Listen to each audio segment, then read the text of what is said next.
and he's going to talk about his experiences providing support for curation and analysis of scientific data. Okay, yeah. So I'm going to talk a little bit about reuse. I mean, reuse, I think, is probably the hardest part of this FAIR equation, interoperability and reuse. It's sort of the most challenging part. So what I'm going to do is sort of talk of two parts. Firstly, I'm going to give some broad sort of justifications around and discussion around the motivations for FAIR. Kind of actually, Josie's question in the last session about the motivations for people to put the metadata in, it kind of partly addressing that. And then secondly, I'm going to look at some specific activities that are going on in a European project called Expands, which is trying to add richness to data to encourage reuse. So, and actually coming towards the end of the session is very useful, because quite a lot of the talks we've seen yesterday and today kind of naturally kind of fit into what I'm saying. So it's nice. So I can build on some of the content there. Okay, so I'll move on. So I'm Brian Matthews. I lead a group in scientific computing on the Rutherford campus when we're allowed in. And I've had quite a long experience over the last 15 years working with data management systems for large-scale facilities. Some of the work that Alejandro showed yesterday in particular, I've been involved with for quite a long time. I'm now part of I've been involved with lots of European projects as well, particularly involved in the European Open Science Cloud. And at the moment, I'm leading on a work package which is about enhancing FAIR data in a cross-facilities project called Expands. And I'm also continuing doing some stuff in the UK. I lead a service called the National Physical Data Service. I'm involved in a project on materials ontologies called DOME and various other things. But I'm not going to talk about those things today. Okay, I'll start with some stuff about data sharing and reuse. And as we were sort of saying yesterday quite a lot, there's been a lot of push towards making science more open over the last 15 years or so. There've been lots of high-level reports and documents and gradually building policies over the last over that period, from organisations such as the OECD. The Royal Society did a major report, Science as an Open Enterprise, in 2012. And there's been various sort of G8 and European Commission and BEIS here in the UK, all sort of putting forward arguments that science should be made more open, results should be available quicker, earlier and cheaper than they were before, to try and the overall aim of sort of policymakers, of course, is to make more science. Trying to make science process quicker and more effective. So we've been a real push towards that, but it's not always been terribly effective, very partial and patchy in its implementation. So what we've seen in the last few years is FAIR, when we obviously discussed FAIR a lot yesterday, but this is sort of gives us a recipe. It gives us a set of guidelines which allows us to achieve a level, as we said yesterday, not open science because there are limitations, but a way of being able to work in a more open and reusable way. And it's about being open what you're doing and being able to publish what you're doing in a controlled way, but in a way that people can access and reuse that data if they satisfy the right criteria. I won't go into that any further. And funders have sort of taken this up, and those government organisations are now emphasising FAIR in their policy as a good deal. In Europe and European Open Science Cloud Initiative, big initiative on building research infrastructure as Europe, has a rules of participation, which states EOS resources align with FAIR principles. Notice it says resources, it doesn't say data, it says resources. That means all kinds of different resources. It could mean software, it could mean workflows, it could mean methodologies, it could mean all kinds of other resources that you bring to bear in your research process. Should be fair. And then we've got national policies. So here's an extract from the French National Plan for Open Science in 2018, saying that government-funded research in France should comply to the FAIR data principles. And then you get the likes of other research funders, non-governmental research funders like the Wellcome Trust, introducing that they endorses the FAIR data principles as part of its open research data guidelines. So there's a lot of pressure on that, and this is turning into sort of roadmaps, like the turning FAIR data into reality report that Abigail mentioned yesterday. So, you know, from Josie's, these are kind of the sticks. These are the kind of the drivers that saying the policymakers and funders are saying you have to do this. So these are sort of the sticks to drive people to make their research more fair and provide all that extra information that we need to do to make extra work to make fair. So those are the sticks. What are the carrots? But there must be carrots as well. So we see examples in the literature where people have done reuse of data. So this is, I don't know the details of this, and I apologize for not doing catalysis examples. This is an example from DAISY of an experiment that was done at DAISY, but they wrote a paper on Big, but the data wasn't taken for that particular paper. You know, the data was taken for different purposes and then reused to reinvestigate to look at this paper. So you know, there are examples around of people reusing stuff. Another example that we've been sort of looking at over the last year, this time in life sciences. So the COVID crisis and the whole gamut of COVID research has sort of driven a need to share data more openly, more quickly, to get to that vital information disseminated much more quickly. And this particular experiment that was done on Data Dispensable Team requested that the data that they were taking was made available. As we heard from Sylvia yesterday, the Diamond have a really rich and extensive data management infrastructure behind the scenes. It made it quite straightforward to be able to take that data and make it available. And Graham, as instrument scientist in Diamond, decided they thought Zenodo would be a good platform as a general purpose publication platform for things, and so they put all the data on there with appropriate metadata, with links to protein structures in the protein data bank. So and this was sort of be a very valuable way of disseminating it. And because of all the infrastructure that was there in Diamond, it was actually straightforward. One of the things I would notice on this, and one thing sort of Graham noted, that, well, you know, he's done all this work and the community wants him to do it, and it was already really a very valuable thing to do. But, you know, there's only been 3 downloads. So only 3 people, a lot of people have read it, but looked at it, but only 3 people have actually come down and taken all the data. So, you know, is it worth it, doing all that effort to do it? Well, if those are the right 3 people, they're the right 3 research groups in the world that vitally need this information, then the answer is yes. Sometimes it's a bit hard to tell who they might be, but, you know, even if it might be a very small number, that still could be incredibly valuable to those groups. And one of the things we'll see is there's a delay to actually finding out who is actually likely to be benefiting from the reuse of data. So, you know, people have done systematic studies of trying to work out the values of data sharing.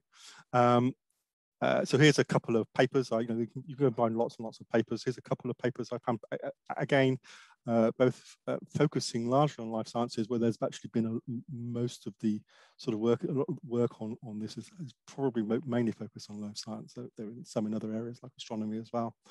So here's 2 papers. One here on the top right, from Heather Piwowar, who did a lot of work with this a few years ago now, but still very valid, I think, with data reuse and open data citation advantage, and making statements like open data citation benefits samples some 9% overall. So if people published open data with their paper, they got more people citing them. And there was some evidence that, quite a lot of evidence, if the data that's available, then they were reused. There's some evidence that they were then reused in other papers, more than 20% of papers in that data sets in that period. And this is sort of that thing about that sort of, time delay. Number of papers based on safe data reuse declined steeply after 2 years, while data reuse papers and third-party authors continue to accumulate even after 6 years. So there's a time delay. So you have to be patient. If you put it out there for data reuse, don't expect the kind of people to then come back and cite you straight away. They will, it might take a time, and this is for the long term. And in the second paper, this is a much more up-to-date paper. This came out last year. And again, it's looking, it's a much larger sample than this. Is looking at about 500,000 papers, and articles that include statements, data access statements to the link to a data, which is an external repository, have a sort of about 25% citation advantage. So this is a real carrot for users. If you publish data and make it reusable, you can get more citations, you get more credit, and I think that is that should be taken as a real driver for people. But nevertheless, there are still a lot of barriers to doing this. This is, it's really, it still is quite hard. You need expertise, and ease of use is non-trivial. I really like this blog post that came out a few years ago, 2017, I think it was, that from Cameron Nealon. Now, Cameron Nealon is a real advocate, one of the real most enthusiastic advocates of open data publication and open science. Yet he wrote this blog post saying how he found it really hard and was really fed up trying to do it, because it was just so hard in his particular piece of research to do it. And he kind of developed experiences and said, what can we learn from this? And the technology can be confined against us so much, and the data's not there, the metadata's not there, the infrastructure's not there. It just gets difficult, and we look at, you can look at the barriers to data sharing, and there's quite a long list of both technical ones and also cultural ones. And I think the cultural ones might be more difficult to overcome in the long run. What the publishers restrict us doing, what the confidentiality and limitations of that data might be, and just academic defensiveness.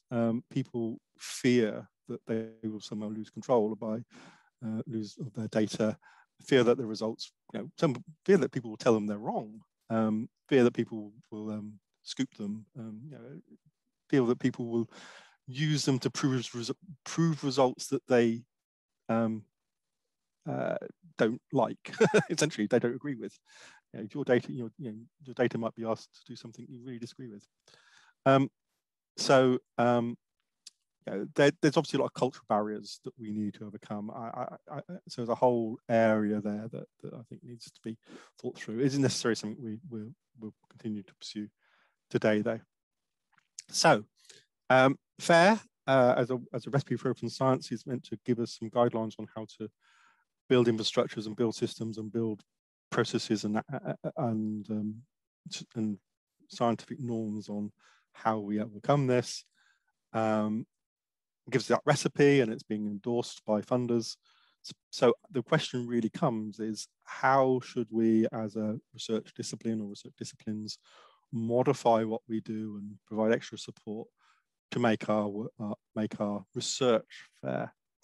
And how should institutions we work in support that with funding and with support and policy? Okay, so that's the kind of that sort of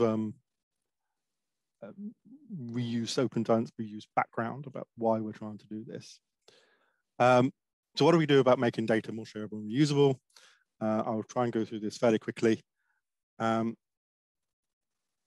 I'm going to talk in the context of a European project called Expands, which is a European project that started about 18 months ago and involves a lot of the national facilities, proton-neutron facilities around Europe, including ICIS and Diamond. and I lead a work package in that on FAIR data.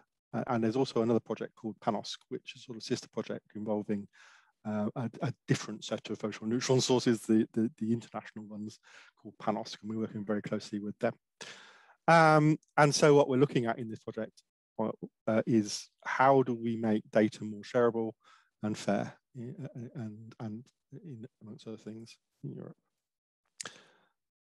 And we look at how we might go through that. You know, we were looking at some of the policy landscape, how we set policies. We looking at what kind of guidance we would provide on things like metadata and standards and processes to make data fairer. How that is then reflected in the tool support, and then finally how we generate fair experiments, and that's particularly looking at data management planning, which Stuart Chalk covered very well yesterday. Okay, so going through these kind of stages, we want to be findable and accessible.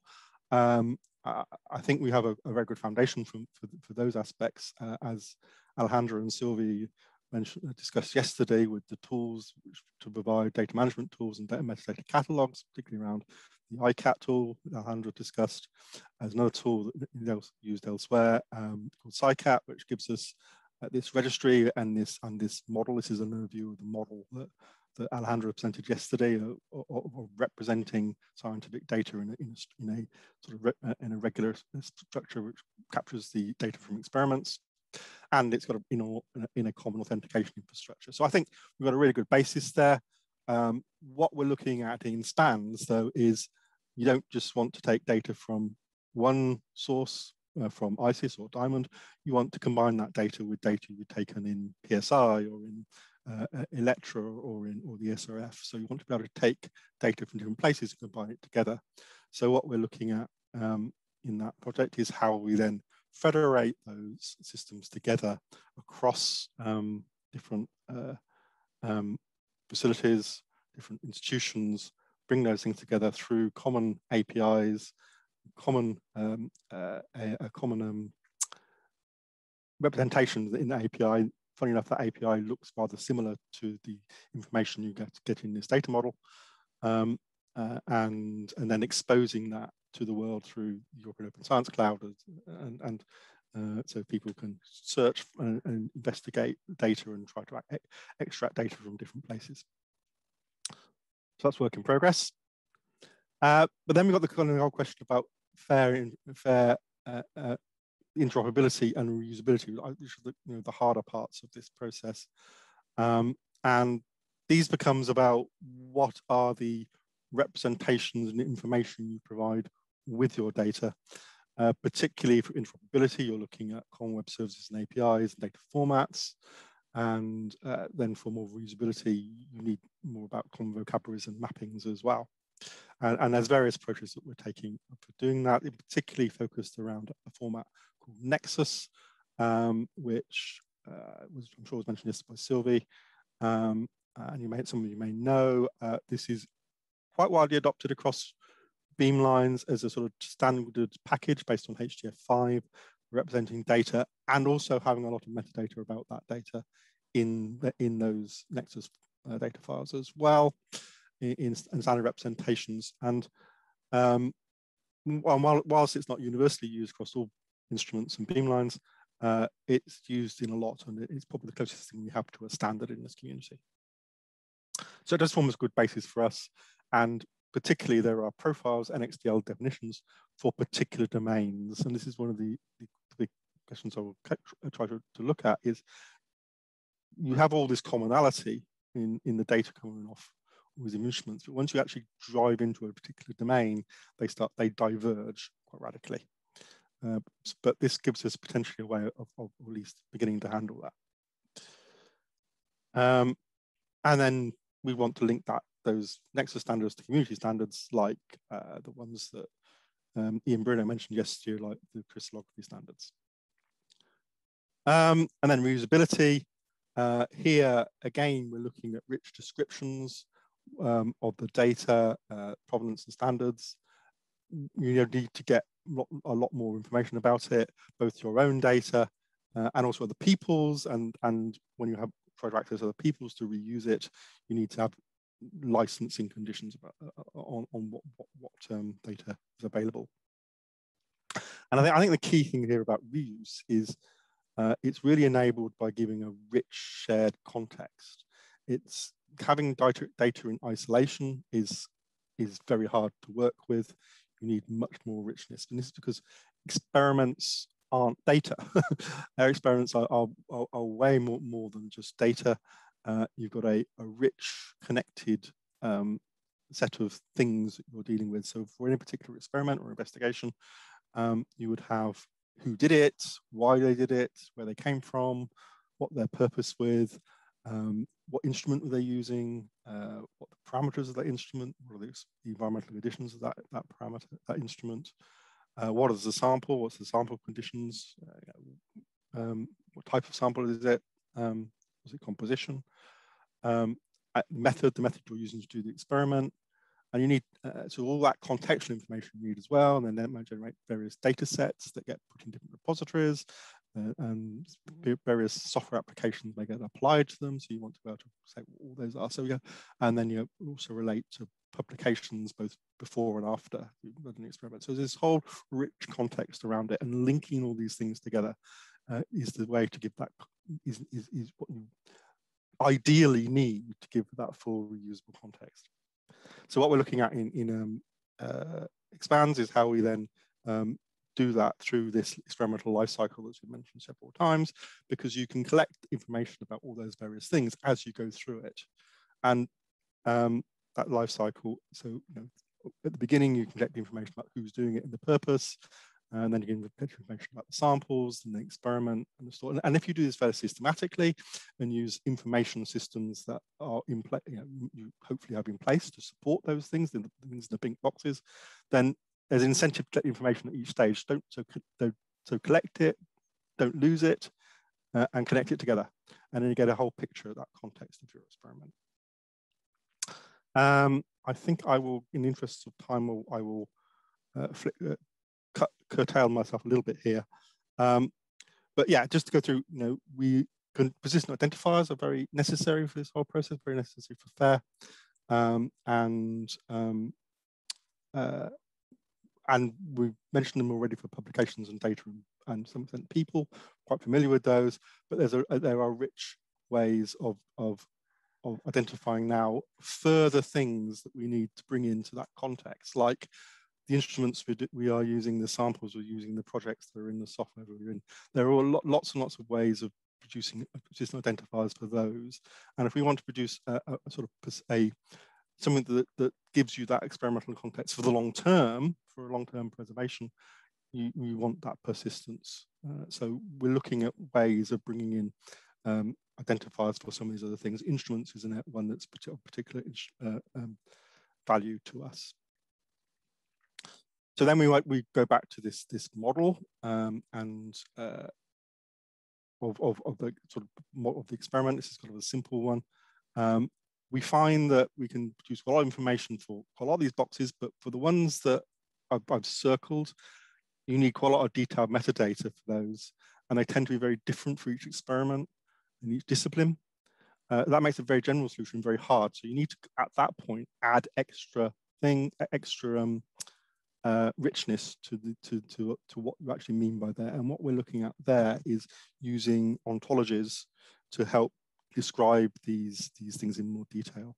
And we've been working on two particular ontologies called PANET, which is associated with techniques, and parameters that comes, experimental parameters that are coming from Nexus, as already mentioned. So this is work that Sylvie's been heavily involved in mentioned yesterday. So ontologies is a way of building a shared formal descriptions of terms to use in a domain, gives you that precise and ambiguous non-ambiguity on form that you need. As Abigail mentioned yesterday, aubergine versus eggplant, but also, people use T for temperature or temp or temperature or degrees Kelvin or whatever term they like. If you can get them to fix the same language, sample temperature, then you know what they mean, and that's use that same definition. So and you can be precise and unambiguous, and you can share that with others. So it becomes easier to understand and reuse. However, on building ontologies is really very complex and technically challenging. So it does require a large community effort, and there are so many of them. So different ontologies for different domains. So here on the right here, there's, firstly is a bioportal, which is an access to biological ontologies, which gives 882 separate ontologies. So how do you work out which one you want to use? And the bottom one gives a kind of a start of a picture of ontologies that have already been put forward in chemistry, and it is looking quite large on its own. So yeah, there's a lot of work there. Nevertheless, we are starting to do this, building these two ontologies I mentioned to describe techniques and the parameters we use from ontologies. And this is just an example of those. I won't go into that. I think I'll skip that one. So finally, I think that we aren't working in isolation. We're working in facilities, we're working in hubs like Catalysis Hub, but there's a lot of other, whole range of other resources and databases and software and a huge number of projects that we want to link together in a physical science ecosystem.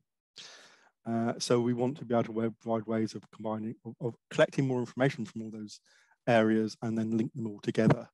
So this is something that is kind of a more vision that we're trying to produce, more towards a digital research infrastructure for physical science. I mean, there are initiatives around the world doing similar things like this, but we want to try and do something like this in the UK if possible, to try and provide better infrastructure and support for managing data, sharing data, reusing data in the physical science. So at that, I will stop. Okay, thank you very much. Thank you very much, Brian. An excellent talk. I think we've probably got time for just one quick question. If anyone has a question, if the panelist wants to ask a question, please unmute yourself. If anybody else wants to, please type it into the chat and I'll read it out.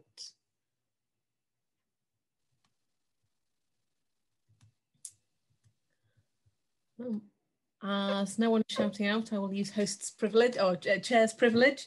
I had a bit of a question, and this is from a data dummy, so please excuse me. What do you think is the differences in handling this between academia and industry? That's a very good question. So industry obviously wants, for its own commercial advantage, tends to want to keep things a lot more secret. Things to be more confidential for obvious reasons. And institutes like Diamond and ISIS, which put forward these data policies, specifically, exclude commercially funded experiments. However, I would say that there is a lot of interest in FAIR, partly because you can add restrictions, you can add embargoes, you can add limitations, registrations, whatever. It's kind of being open about the data and how you access it.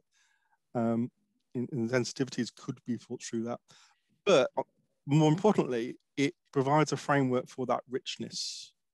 And I think industrial concerns, pharmaceutical companies, whoever, have very similar concerns when it comes to having context-free data and not really, coming back to data in years to come and not really understanding what it means.